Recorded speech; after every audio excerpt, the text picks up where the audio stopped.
All right, what's happening in the world of politics? What's happening in the world of finance and international relations?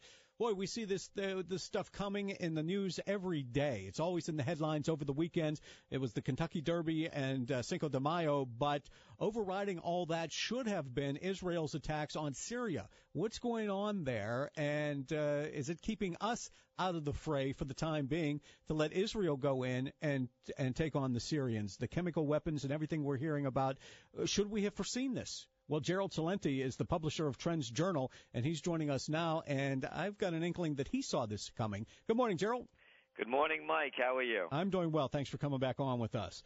So you've got this Paul Revere edition, the future is coming, the future is coming, and what are you seeing in your crystal ball as far as what the future is? I know you're not a psychic and you're not making predictions, but what you do is actually follow the trends that are going on around the world. You follow all these different news agencies and then compile this information and tell us, hey, we showed you this a couple of months ago, now it's reality. Well, we did. Actually, our last Trends Journal, the 2012 Autumn Trends Journal, we wrote about what was going on in Syria and how we showed that they were setting this up for an attack with this whole chemical weapons story, kept building and building and building. And what we did, Mike, was we took the articles and the statements coming from around the world and all of its speculation, not one piece of hard evidence. And it's very reminiscent of that weapons of mass destruction and ties to Al-Qaeda story. And so this is, once again, it's something being blown up for other reasons. And the other reasons, as we see it, and again, we're political atheists. We don't take a stand on anything. It's like going to the doctor and getting a diagnosis. We just look at it for what it is and not the way we want it to be. Mm-hmm. And what it is that this is really about Iran. And Iran is the last obstacle in the Middle East. And Syria is their last ally. And by the way, Syria is the only port where Chinese and Russian ships dock in the Mediterranean.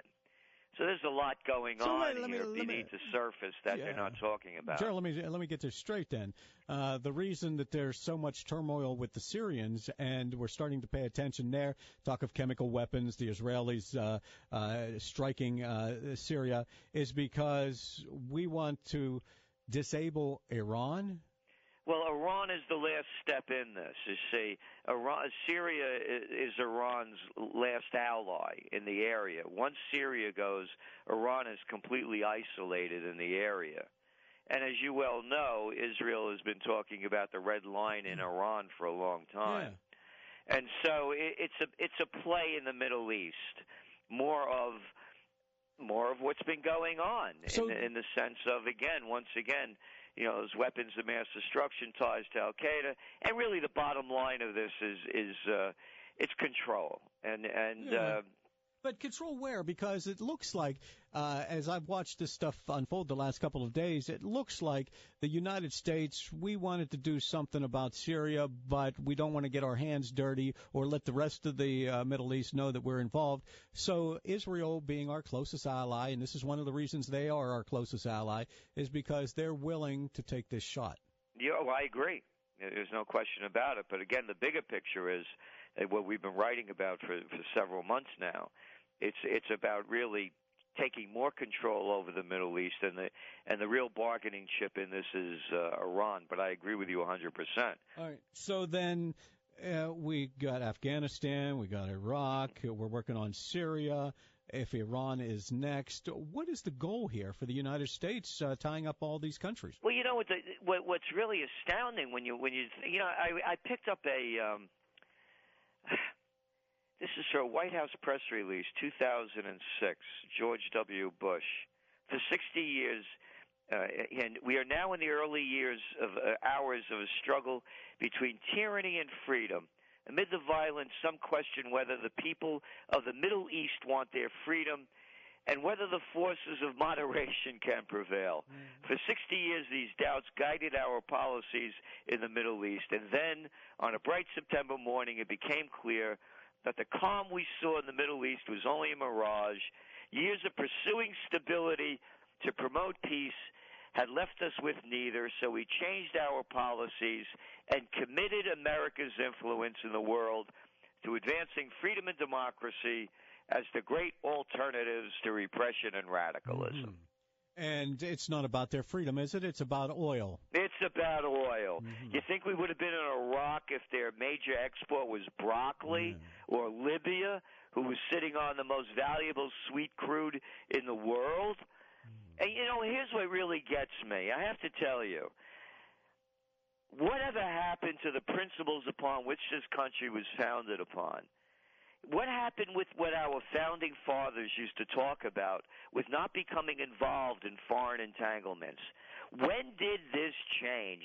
And who are these people that are now directing the future of our nation in a way that has only been proving more destructive to us? And, well, it has a lot to do with those people who founded this nation only used oil for their machinery and their lamps. And the rest of the world hadn't caught up to it yet. But it doesn't matter whether it's a Republican or a Democrat in the White House. This is ongoing from Bush, George Herbert Walker Bush, to Bill Clinton, to George W., to now Barack Obama. Yes, and it's bankrupting the nation. And again, you listen to Dwight D. Eisenhower, 5-star general. You say this over and over again, and people just, the next thing they say is, what's for lunch? 5-star general, supreme commander of the Allied forces, 2-term Republican president, and he warns the nation that the military-industrial complex is overtaking the country. It's robbing us of the genius of our scientists, the sweat of our laborers, and the future of our children. So Gerald Celente is the publisher of the Trends Journal. What then does it mean when we're talking about energy independence in America, all this fracking that's going on in the Northeast, the drilling to make us energy independent, while we're trying to pick up all these nations in the Middle East to secure this oil? I don't know. And again, now President Obama is talking about exporting our natural gas. So again, I'll tell you what I think it is. I think we have sociopaths and psychopaths that are in charge. And they don't have a clue. They're just fulfilling their own needs. And what's this port you had mentioned, and I don't want to let it slip by, you mentioned the port in Syria that's so important, and that's one of the reasons why this is all going on. Yes. And again, it's the only ports that are open to China and to Russia. And now you're looking at AFRICOM. The United States now has troops in 35 countries in Africa. And what's it about? It's about natural resources, with the Chinese outbidding the other countries for the natural resources. Go back and look what happened with France invading Mali at the end of December of last year. So then as China becomes more a manufacturing giant, we're going to try and choke off their supply. You got it. And and when you look at what's going on in Mali, right next to it is Niger. And France, 75% of its energy comes from nuclear power. Niger is dirt cheap uranium. Oh, and by the way, Mali also extracted 50 tons of gold last year, up from 43 tons the year before. And all of a sudden, France invades? Yeah. Huh. Wow, this is pretty interesting stuff you've got in the Trends Journal. I want to move on to the economic front because the stock market has been doing well for the last couple of days, and people were optimistic about it. What do you see coming? The stocks may continue to go up, but by all indicators, and again, these are only the facts, the country is in economic decline when you look at real wages, when you look at the jobs being created, and you look at our balance of trade, and you look at our deficit. They have just spent tens of trillions of dollars, the Federal Reserve, pumping up not only our economy but the world economy, and it's done very little. Whoever invented quantitative easing 1, 2, and 3? People are belly aching that, capitalism is run amok. This is not capitalism. The merger of state and corporate powers, by definition, is called fascism, and 4 words could prove it. Too big to fail. So when you look at what's going on in the United States, look what's going on in Europe.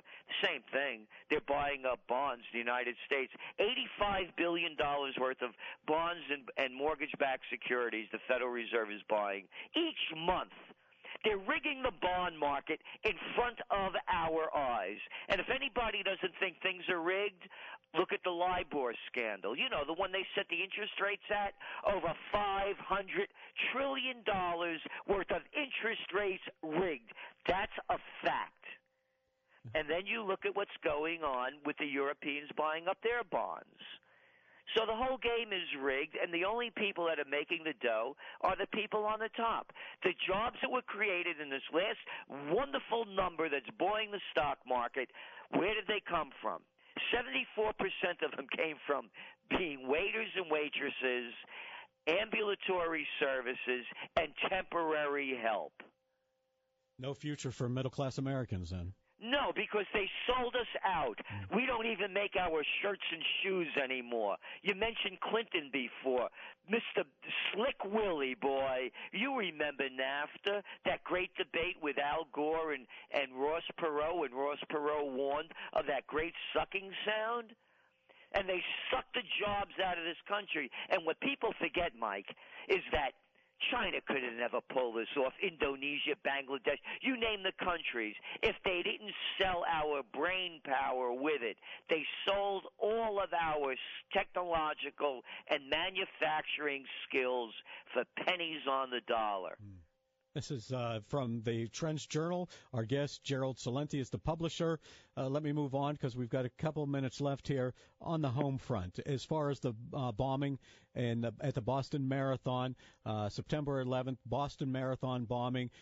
They clamped down on Boston, almost martial law there. What are you seeing to Americans' constitutional rights after these events? Go back to our Winter Trends Journal, Top Trends of 2012, a year ago. Battlefield America. When Obama signed off on the National Defense Authorization Act on New Year's Eve 2011, when no one was looking, it was a further raping of our constitutional rights.